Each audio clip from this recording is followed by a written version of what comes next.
Housing finance की listing की ये तस्वीरें आ रही हैं। भाव जो सेटल हुआ है 150 रुपए पर, यानी कि जो इशू प्राइस था 70 रुपए का, उससे 114% के प्रीमियम पर। और ये प्रीमियम देखिए लाजमी भी है, ये संकेत मिल गए थे जब 6,500 करोड़ रुपए के आईपीओ के लिए 3.25 लाख करोड़ रुपए की बोलियां आ जाएं, तो उससे ये समझा जा सकता है कि उत्साह कितना ज्यादा है। एक अच्छी चीज ये थी कि ऐसा नहीं कि आईपीओ के बहुत ही रीजनेबली प्लेस कर दिया था, बहुत सस्ता वैल्यूएशन दे दिया था, ऐसा नहीं था। अगर आप वैल्यूएशन के मैट्रिक्स पे देखेंगे तो जो भी सेगमेंट में कंपनियां ऑपरेट कर रही हैं, जो इस साइज की स्केल की हैं, उनके मुकाबले थोड़ी आपको महंगी दिखेगी। लेकिन एयूएम यानी कि एसेट अंडर मैनेजमेंट, उसमें करीब करीब 30% का सीएजीआर ग्रोथ है, कमाल की ग्रोथ है। अगर हम एनपीए की बात करें 1% से कम है, तो मैनेज बहुत अच्छे से कंपनी अपने आप को कर रही है। और उसके चलते इसके ग्रोथ को लेकर इन्वेस्टर कहीं ना कहीं बुलिश थे और तमाम एक्सपर्ट्स ये मान के चल रहे थे कि डबल होगा लिस्टिंग पर, और वो होने भी जा रहा है। 150 रुपए का भाव यहां पर सेटल हुआ, और सेटल होने के बाद अब ये देखिए घंटा बज गया है और लिस्ट हो गई कंपनी। हाउसिंग फाइनेंस सेक्टर में एक और कंपनी ने आगाज अपना कर लिया है। बम्पर इसकी लिस्टिंग कहेंगे, धमाकेदार लिस्टिंग।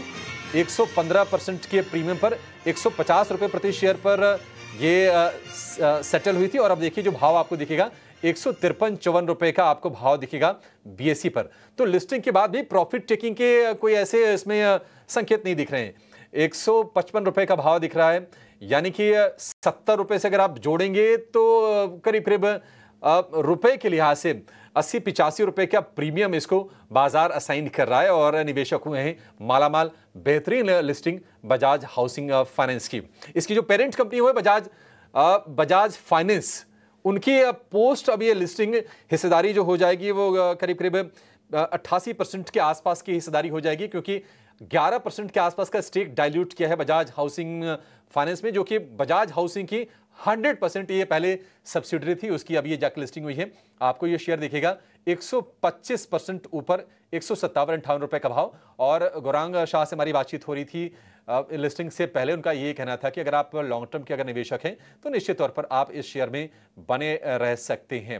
हालांकि तमाम एक्सपर्ट्स का व्यू ये भी था कि अगर 150 रुपए के ऊपर अगर लिस्ट हो जाती है तो इसमें कोई दिक्कत नहीं, आप थोड़ी सी प्रॉफिट टेकिंग कर सकते हैं। बहुत से लोग ऐसे होंगे जिनकी रणनीति ये भी होगी कि कॉस्ट अपना निकाल लें, 70 रुपए निकाल के बाकी पैसे बाजार में रहने दें, क्योंकि आप देखिए 128% ऊपर आपको शेयर दिखेगा, 160 रुपए के आसपास का भाव। तो बेहतरीन लिस्टिंग बजाज हाउसिंग फाइनेंस की, एक और प्लेयर की बाजार में हो गई है एंट्री। सर, जो करोड़ों रिटेल निवेशक है जिन्होंने आपके आईपीओ में सब्सक्राइब करा और उनको रिवॉर्ड भी मिला, तो उनसे जुड़ा हुआ होगा सर, उनको किस तरह का आप भविष्य से जुड़ा हुआ आश्वासन दे रहे हैं? और आईपीओ के दौरान सर आपके द्वारा एक जो बात कही गई थी वो काफी लोगों ने पसंद की, रिटेल निवेशकों ने भी पसंद की कि भविष्य की आप एचडीएफसी बनाना चाहते हैं बजाज हाउसिंग फाइनेंस को। तो सर अब उस लक्ष्य के लिए जो ग्रोथ के टारगेट है आपके किस तरह के होंगे, किस रफ्तार से आप बढ़ेंगे? दूसरा सवाल सर इस जवाब के बाद।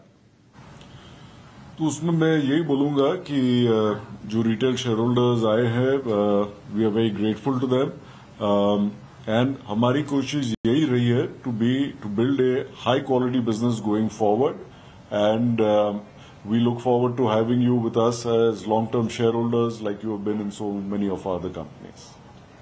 दूसरा सवाल मेरा रहेगा, अभी जिस तरह से लिस्टिंग के दौरान कई सारे दिग्गजों ने कहा, आपके बीआरएल्स ने कहा कि 30 साल बाद जो है ये एक बजाज ग्रुप का आईपीओ आ रहा है, तो उसको आप आपकी इंटरनल भावना किस तरह की है? और सर इसके साथ साथ आपने अपने संबोधन में भी कहा कि हम एनविसाज करते हैं कि हर भारतीय का एक फाइनेंशियल पार्टनर बनने का, तो वो लेकर क्या प्लान है? तो हम देखिए कि जो 30 साल का इंतजार रहा था वो भविष्य में इतना ज्यादा नहीं होगा, जो कि निवेशकों को भी सर 30 साल तक इंतजार करना पड़ा।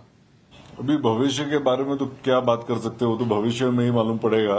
But yes, we are all very thrilled with this listing after 30 years. And like with every other Bajaj company, our aim is to build high quality institutions, and we hope that the markets will recognize that. Thank you.